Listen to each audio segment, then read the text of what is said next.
Hello students. आज हम लोग कक्षा 11वीं अर्थशास्त्र के अंतर्गत तीसरे पाठ का अध्ययन करेंगे और जिसका शीर्षक है आंकड़ों का संकलन। तो इसमें दो बातें समझने वाली है। पहला, आंकड़े क्या होते हैं। इनको समंक भी कहा जाता है, अर्थात किसी भी विषय से जुड़े हुए तथ्य जिनको की संख्या के रूप में व्यक्त किया जा सकता है। जैसे कि एक विद्यालय के छात्र और छात्राओं की कक्षावार संख्या, इसको हम लोग आंकड़े कहेंगे।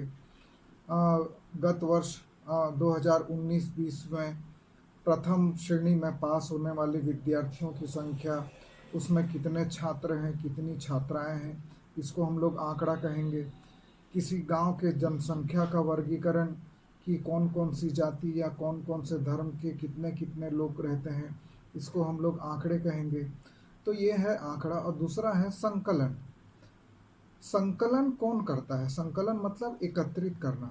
संकलन जो करने वाला व्यक्ति होता है उसको अनुसंधानकर्ता कहते हैं, क्योंकि वो किसी न किसी समस्या के लिए आंकड़े एकत्रित करता है। उसका पूर्व निर्धारित उद्देश्य रहता है और वो उन उद्देश्यों के अनुरूप आंकड़ों को एकत्रित करता है, उनका विश्लेषण करता है और उसके बाद निष्कर्ष निकाला जाता है। तो इस प्रकार हम देखते हैं कि आंकड़ों का संकलन अर्थात किसी भी विषय के अनुसंधान के लिए तथ्यों को एकत्रित करना आंकड़ों का संकलन कहलाता है। ये जो आंकड़े हैं ये दो प्रकार के होते हैं। पहला होता है प्राथमिक समंक या प्राथमिक आंकड़े और दूसरा होता है द्वितीयक समंक या द्वितीयक आंकड़े। आज हम लोग प्राथमिक समंक के बारे में या प्राथमिक आंकड़े के बारे में देखेंगे और इसको एकत्रित करने की विधियों के बारे में ही चर्चा करेंगे। और कल के वीडियो में हम लोग द्वितीयक आंकड़ों को देखेंगे और उनको एकत्रित करने की विधियों के बारे में देखेंगे। तो आइए आज देखते हैं हम लोग प्राथमिक आंकड़ों के बारे में।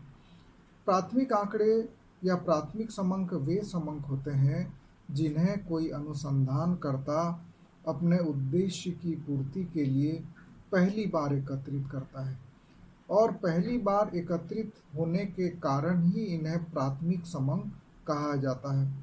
और ये जो प्राथमिक समंक होते हैं ये कच्चे माल के जैसे होते हैं जिन पर विश्लेषण और निर्वचन के उद्देश्य से सांख्यिकी रीतियों का प्रयोग किया जाता है। तो इस प्रकार हम लोग देखते हैं कि प्राथमिक समंक जो अनुसंधानकर्ता द्वारा पहली बार अपने उद्देश्य के लिए एकत्रित करते हैं उन्हें हम प्राथमिक समंक कहते हैं। अब ये जो प्राथमिक समंक होते हैं इन्हीं के आधार पर बाकी के कार्य किए जाते हैं। इन्हीं के आधार पर विश्लेषण किया जाता है, वर्गीकरण किया जाता है और निष्कर्ष भी निकाले जाते हैं। तो प्राथमिक समंक बहुत ही महत्वपूर्ण होते हैं। अब आइए हम लोग देखते हैं प्राथमिक समंक एकत्र करने की रीतियाँ। तो इसमें जो पहली प्रमुख रीति है वो है प्रत्यक्ष व्यक्तिगत अनुसंधान। जैसा कि हेडिंग से ही स्पष्ट है, प्रत्यक्ष व्यक्तिगत अनुसंधान, इसके अंतर्गत जो अनुसंधान करता है वो स्वयं जाता है और आंकड़ों को एकत्रित करता है, संबंधित व्यक्तियों से मिलता है, उसके पास पहले से एक प्रश्नावली तैयार रहती है और उसके आधार पर वो जानकारी एकत्रित करता है, प्रश्न पूछता है और जानकारी एकत्रित करता है।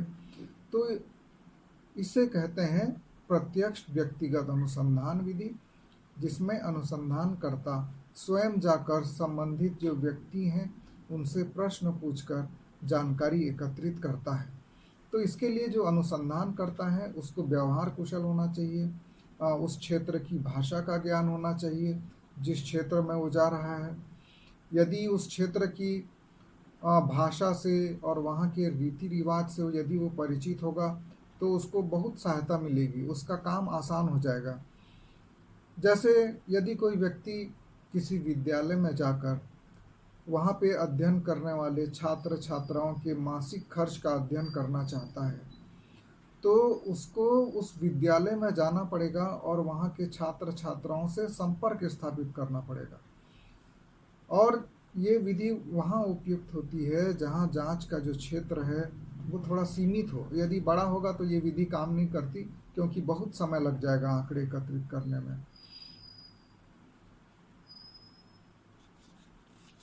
इसके गुण कुछ भी होते हैं जिसको हम लोग को देखना है। गुण में है कि समंकों को मौखिक और शुद्ध रूप में एकत्रित किया जा सकता है इस विधि के द्वारा। इस विधि में संकलित सामग्री में एकरूपता और सजातीयता का गुण भी कायम रखा जा सकता है, जो कि अनुसंधान के लिए बेहद आवश्यक है, तुलना करने के लिए आवश्यक है। अपनी स्वयं चूँकि अनुसंधानकर्ता स्वयं उपस्थित रहता है, इसलिए वो अपने निरीक्षण शक्ति से काफ़ी चीज़ों को भी जान सकता है जो सामने वाला न बताना चाहे। उसके बाद इस रीति में कुछ सावधानियां भी हमको रखनी चाहिए कि अनुसंधानकर्ता को व्यवहार कुशल होना चाहिए, प्रश्नों की जो संख्या है वो कम होना चाहिए, प्रश्न सरल होने चाहिए, स्पष्ट होने चाहिए। जो भी खोज करता है या अनुसंधान करता है उसको पक्षपात नहीं करना चाहिए। दूसरी विधि हम आते हैं अप्रत्यक्ष मौखिक अनुसंधान। इसके अंतर्गत सीधे जो संबंधित व्यक्ति हैं उनसे जानकारी नहीं ली जाती, परंतु अप्रत्यक्ष जानकारी प्राप्त की जाती है। जैसे किसी गांव में कितने लोग ऋण से ग्रसित हैं, इसके लिए स्वयं संबंधित व्यक्ति के पास न जाकर गांव के प्रधान से पूछ सकते हैं कि वो इस संबंध में जानकारी दे सकता है। वहाँ की जो सहकारी समिति है या वहाँ का जो महाजन है जो लोगों को ऋण देता है, उससे जाकर हम गांव के लोगों के बारे में जानकारी एकत्रित कर सकते हैं। तो इस प्रकार से इस विधि में प्रत्यक्ष रूप से संबंधित व्यक्ति से प्रश्न नहीं पूछा जाता, परंतु अप्रत्यक्ष रूप से दूसरों की सहायता से संबंधित व्यक्ति के बारे में जानकारी एकत्रित की जाती है। और इसका गुण जो है वो है यह रीति विस्तृत क्षेत्र के लिए उपयुक्त है। जो पहली व्यक्तिगत देखे थे वो सीमित क्षेत्र के लिए उपयुक्त थी, परंतु ये विस्तृत क्षेत्र के लिए उपयुक्त है। और इस विधि में कम खर्च पर काम किया जा सकता है, जल्दी काम किया जा सकता है। इस रीति में विशेषज्ञों से भी परामर्श प्राप्त हो जाता है और जिसके कारण निष्कर्ष निकालने में सुविधा होती है। और इस रीति के द्वारा गुप्त सूचनाएं भी एकत्रित की जाती है। कभी कभी संबंधित व्यक्ति अपनी सूचनाओं को पूरा देना नहीं चाहता, लेकिन जो उससे संबंधित व्यक्ति है उसके द्वारा कभी कभी हमें गुप्त सूचनाएं भी प्राप्त हो जाती हैं। इस रीति में कुछ दोष भी हैं, जैसे कि सही राय हमको नहीं मिल पाता क्योंकि प्रत्यक्ष रूप से बातचीत नहीं हो पाते, और जो सूचना देने वाले व्यक्ति होते हैं वो उतनी सावधानी से हमको सूचना प्रदान नहीं करते। इसमें अधिक शुद्धता की आशा भी हमको नहीं होनी चाहिए क्योंकि अप्रत्यक्ष अनुसंधान है ये। उसके बाद तीसरा आते हैं हम लोग स्थानीय संवाददाताओं द्वारा आंकड़ों को एकत्रित करना। इसके अंतर्गत जैसे आप लोगों ने देखा होगा, न्यूज़पेपर होते हैं या टीवी के जो चैनल समाचार चैनल होते हैं वो हर क्षेत्र में अपने एक एक संवाददाता रखते हैं और जो उस क्षेत्र की समाचार को उन तक पहुंचाते हैं। तो इस रीति में क्या किया जाता है, हर जिस भी इलाके में हमको अनुसंधान करना है वहाँ के प्रत्येक प्रमुख क्षेत्र में एक एक संवाददाता को नियुक्त कर दिया जाता है और वो वहाँ जाकर संबंधित आंकड़ों को एकत्रित करता है और उसको एकत्रित करने के पास हमारे पास भेज देता है। तो ये भी रीति जो है विस्तृत क्षेत्र के लिए उपयुक्त है। दूर के क्षेत्रों से भी इस विधि में सूचनाएं मिल जाती हैं, कम खर्चा होता है और समय की भी बहुत बचत होती है। लेकिन दोष भी हैं, जैसे कि आंकड़े अशुद्ध होते हैं, अनुमान के आधार पर सूचनाएं हमको मिलती हैं और इनसे समंकों की सत्य है कि नहीं वो पुष्टि नहीं हो पाती है। उसके बाद चौथा जो बिंदु है प्रश्नावलियां भरवाना सूचकों द्वारा। इसके अंतर्गत क्या किया जाता है, एक प्रश्नावली तैयार की जाती है और प्रश्नावली को डाक के माध्यम से संबंधित व्यक्तियों तक पहुंचाया जाता है और जो संबंधित व्यक्ति हैं वो क्या करते हैं, उस प्रश्नावली को भर कर हमारे पास भेज देते हैं। तो इस विधि में एक सावधानी और रखी जाती है कि जब भी हम प्रश्नावली भेजते हैं तो उत्तर भेजने के लिए एक लिफाफा और उसमें डाक टिकट चिपका कर भेजते हैं ताकि जो उत्तर भेजने वाला है उसको कोई आर्थिक कठिनाई का सामना ना करना पड़े। ये रीति वहाँ उपयुक्त है जब हमारे अनुसंधान का क्षेत्र बहुत ही ज़्यादा व्यापक है और इस विधि में शीघ्रता से कम खर्च में सूचनाएं एकत्रित कर ली जाती हैं, क्योंकि हमको कहीं जाना नहीं पड़ता। दोष यह है कि अधिकांश व्यक्ति प्रश्नावली मिल जाता है, उसके बाद उसको वापस नहीं करते हैं, वापस डाक के द्वारा पोस्ट नहीं करते हैं। उनके द्वारा जो उत्तर दिए जाते हैं वो भी प्रायः अपूर्ण होते हैं या जटिल होते हैं, जो समझ में नहीं आते हैं। और खोजकर्ता यदि स्वयं न होने के कारण कभी कभी प्रश्न ठीक से समझ नहीं पाते, इसलिए उसका उत्तर भी वो ठीक से देख नहीं सकते। और इस विधि से सूचना एकत्रित करने के लिए कुछ सावधानी होना चाहिए। ये हर विधि में होना चाहिए। प्रश्न कम, सरल और स्पष्ट होने चाहिए। पक्षपात की भावना नहीं होनी चाहिए। कम समय में सूचना प्राप्त करने का प्रयास होना चाहिए। अब एक विधि और जो बची है वो है प्रगणकों द्वारा अनुसूचियां भरवाना।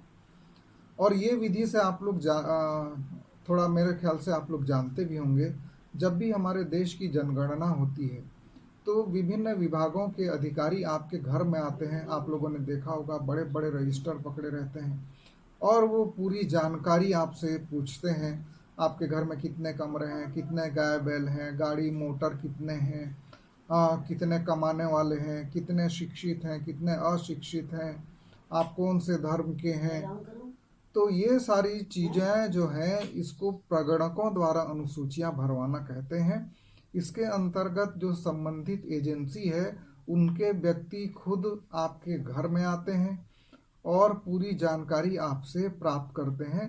और इसका प्रयोग जो है राष्ट्रीय निर्दर्शन सर्वेक्षण संगठन द्वारा जैसी संस्थाएं करती हैं, जिनका काम है देश की जनगणना करना या और भी राष्ट्रीय हित से संबंधित जानकारी एकत्रित करना।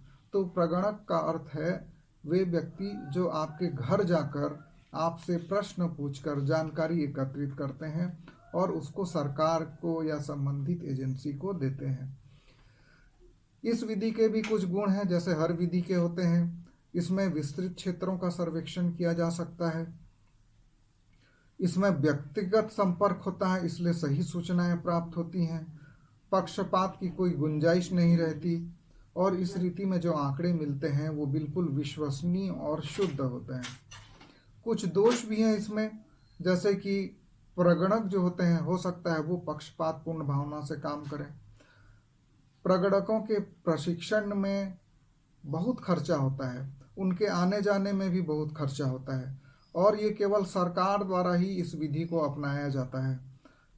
उसके बाद यदि प्रगणक अकुशल हो तो पूरे निष्कर्ष में, पूरे आंकड़ों में त्रुटि या भ्रम की स्थिति पैदा हो सकती है। कुछ सावधानियां भी हैं, जैसे प्रगणक को व्यवहार कुशल होना चाहिए। एक प्रश्नावली को भरकर प्रगुणक को नमूने के रूप में समझाना चाहिए जब भी उसको प्रशिक्षण दिया जाए। प्रश्न कम होना चाहिए, सरल होना चाहिए, स्पष्ट होना चाहिए। हर विधि का ये गुण है। उत्तरों की पुष्टि की जांच के लिए प्रश्न पहले पूछ लेना चाहिए और जो प्रगणक होते हैं उनको क्षेत्रीय समस्याओं का पूरा पूरा ज्ञान होना चाहिए, तभी ये विधि उपयुक्त रहती है।